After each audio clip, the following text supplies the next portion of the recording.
Hai semuanya.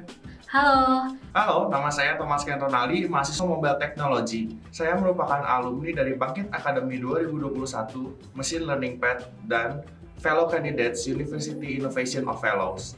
Perkenalkan, nama saya Vincenzo Herlambang Panji Pradipto. Saya dari jurusan Sistem Informasi. Saya mengikuti program UIF dari Stanford. Kenalin, nama aku Timotius Haniel. Aku mahasiswa jurusan Mobile Technology di ITHB dan aku kemarin salah satu partisipan di Google Bangkit Academy 2021. nama saya Cynthia Kristianto dari program Teknik Informatika 2018. Saya mengikuti program University Innovation Fellow.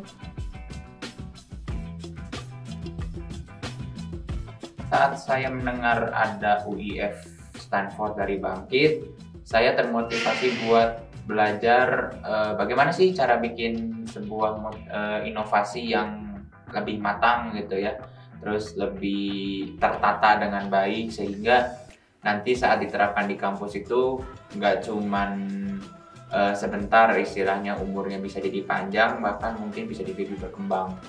Terus juga untuk ITHB, semoga nanti ITHB itu jadi lebih maju dengan saya ikut UIF itu. Motivasi aku untuk daftar di Google Bangkit, yang pertama, aku pengen explore lebih lanjut nih, gimana sih dunia software engineering, dan juga aku punya interest di mobile development. Terus yang kedua, aku pengen cari networking dan juga pengalaman, karena orang-orang yang join di Google Bangkit pasti orang-orang yang oke-oke juga gitu. Motivasi saya pertama kali mengikuti program tersebut karena saya ingin belajar berkolaborasi dan menyatukan beberapa ide, dan ide tersebut dapat meningkatkan dan mengembangkan ITHB. Pertama kali saya mengetahui program Bangkit karena saya tertarik dengan mata kuliah Intro to Artificial Intelligence and Machine Learning. Saya melihat mata kuliah ini, wah menarik banget nih. Gimana cara kita menerapkan machine learning untuk membantu masyarakat gitu. Oke, jadi setelah mengetahui mata kuliah tersebut dan saya mendaftar untuk program Bangkit gitu.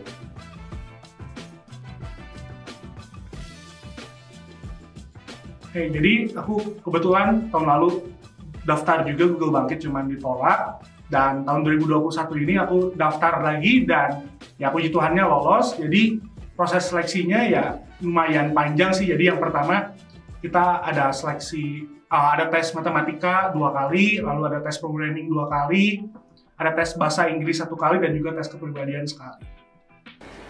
Pertama, saya bikin video mengenai apa yang saya suka.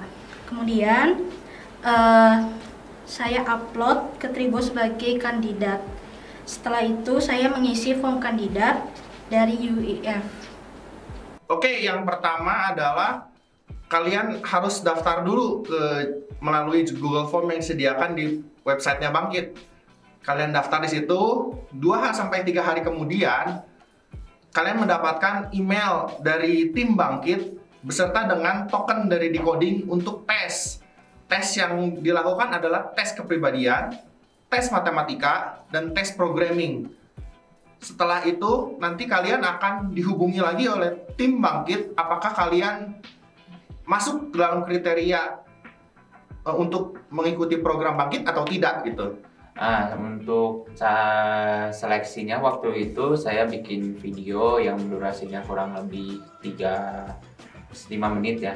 5 menit itu isinya tentang apa sih yang passion yang kita suka.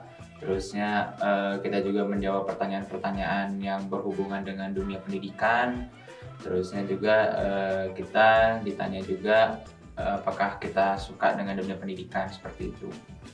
Terusnya setelah itu kita mengisi formulir yang dikasih dari pihak kampus sebagai istilahnya penghubung antara pihak UIF dengan mahasiswa. Setelah itu kita menunggu hasil pengumumannya.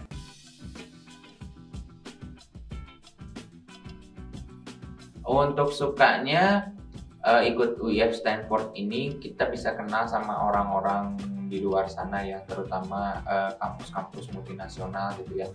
karena kita tahu kan UIF ini dilaksanakan oleh kampus Stanford, jadi dia itu skalanya multinasional.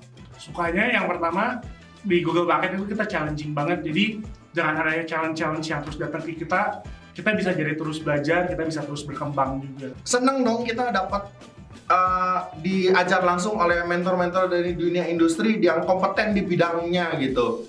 Kita bisa bertemu dengan orang-orang internasional dan bisa berkolaborasi dengan mereka.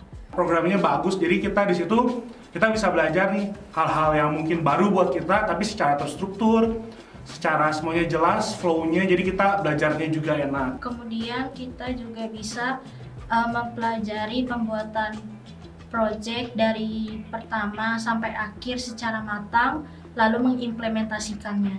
Jadi kita di sana bisa ketemu dari kampus dari Amerika, bisa dari UK, dari Belanda, dari Jerman, ada yang India juga ada, dari Jepang ada, dari China ada, dari Asia Tenggara juga ada. Jadi kita nggak cuma ketemu dengan anak-anak kampus se-Indonesia, tapi kita juga bisa ketemu kampus-kampus di luar Indonesia gitu.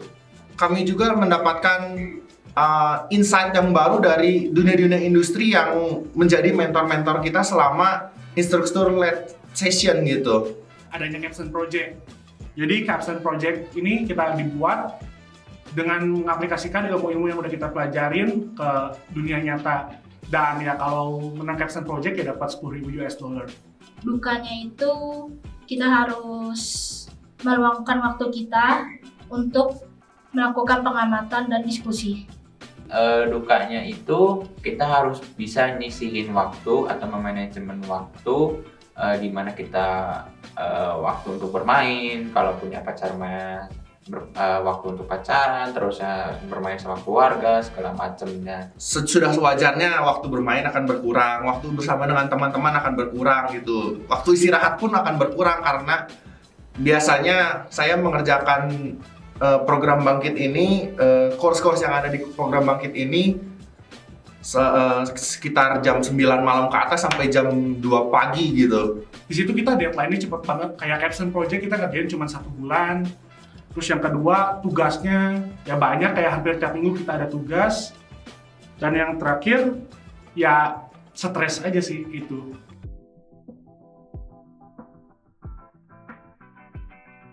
Program tersebut merupakan program lanjutan Bangkit. Jadi kalau dibuka, coba dulu aja, jangan takut gagal sebelum dicoba. Untuk UIF ini kan harus dari Bangkit dulu ya.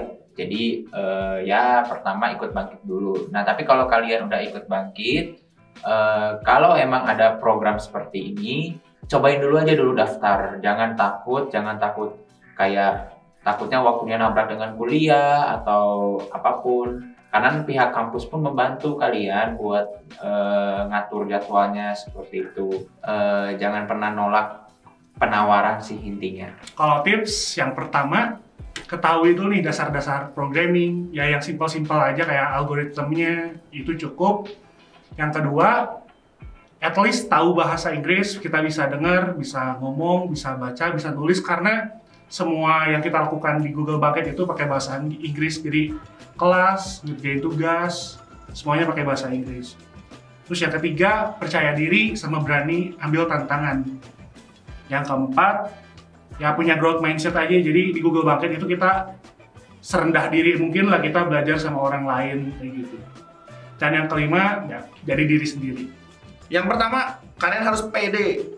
Kalau nggak pede, kalian nggak akan bisa join di program Bangkit. Yang kedua, kuasai skill programmingnya. Skill programming ini nggak harus spesifik dalam satu bahasa. Di skill programming ini kalian yang penting adalah logiknya. Kalian bisa baca satu code, menerjemahkan code itu mengeluarkan output apa, input apa, terus proses di dalamnya seperti apa gitu. Yang paling penting adalah dua itu.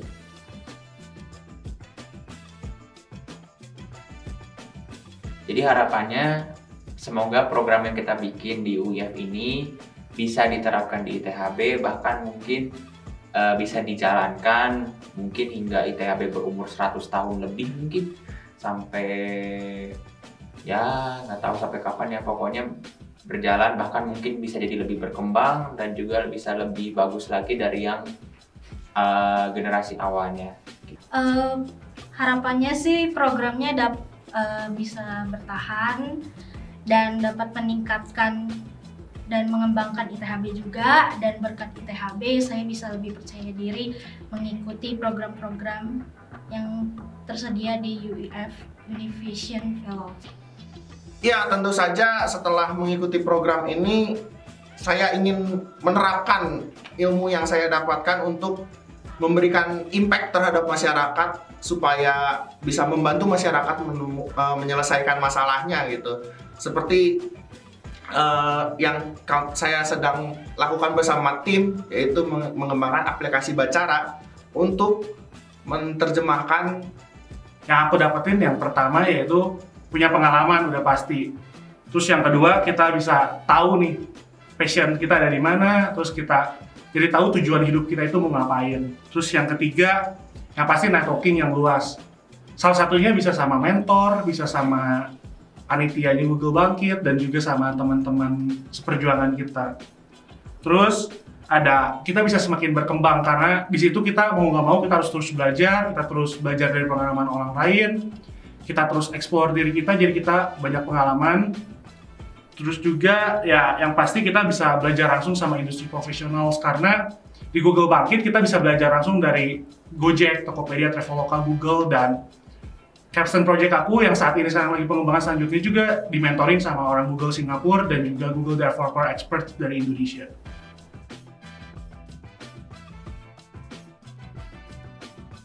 Yang pasti kalian jangan pernah takut untuk mencoba hal yang baru gitu.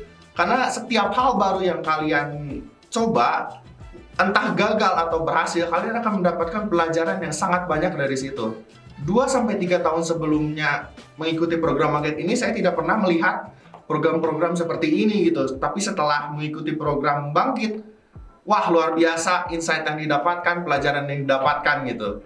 Yang pertama, kita harus tahu nih arti pentingnya sebuah networking, terus ada innovations, ada collaborations, dan juga kita harus tahu dulu apa arti penting dari experience. Yang kedua, kita harus berani ambil tantangan. Kita jangan mau terus-menerus diam di zona nyaman dan aman kita. Yang ketiga, ya punya growth mindset. Jadi kita mau terus belajar, mau terus dididik sama orang yang lebih berpengalaman dari kita. Yang keempat, ya kita harus jadi diri sendiri, itu udah cukup. Percaya diri aja, jangan takut gagal, hadapin dan nikmati aja. Jangan pernah takut untuk mengambil kesempatan, karena kesempatan itu nggak akan datang 2 kali. Terusnya juga kalau emang diajak oleh dosen gitu ya, atau misalnya ada program yang terbuka, cobain aja dulu, ikutin, daftar dulu aja. Karena ada pepatah bilang di awal itu penyesalan itu di akhir, kalau di awal itu pendaftaran. Jadi kita harus cobain dulu aja gitu, jangan belum nyoba tiba-tiba udah gagal. Itu namanya kalah sebelum berperang. Itu aja sih. Jangan takut untuk melakukan hal simpel, karena sesuatu yang simpel itu bisa saja hal yang mahal untuk orang lain. Simplicity is the new luxury. Thank you. Thank you. Thank you. Thank you and See you on the next program.